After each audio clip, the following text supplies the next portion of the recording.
bromochloroiodomethane, Lewis dot structure. Carbon has 4 valence electron, hydrogen has 1 valence electron, bromine has 7 valence electron, chlorine has 7 valence electron, iodine has 7 valence electron. If you add 7 plus 7 21 plus 1 22 plus 4 26 valence electrons. So totally we have 26 valence electron in bromochloroiodomethane.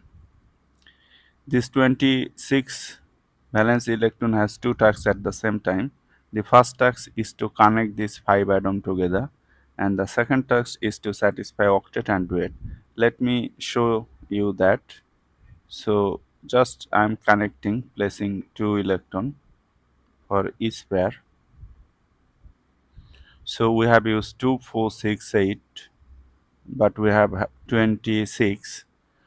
After connecting, we will satisfy octet of outer atom first. 2, 4, 6, 8, 10, 12, 14, 16, 18, 20, 22, 24, 26, 26. Already we have used all the valence electron. We have nothing left. So now check for the octet of outer atom first.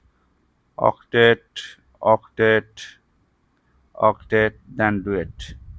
Now check for octet of the central atom. Carbon is the central atom because it has the highest capacity of making bond 1, 2, 3, 4, plus it is least electronegative, plus hydrogen is always considered as outer atom. So this is the Lewis dot structure, but you can replace this bond pair by a line and you will get structural formula, which is another form of writing Lewis structure.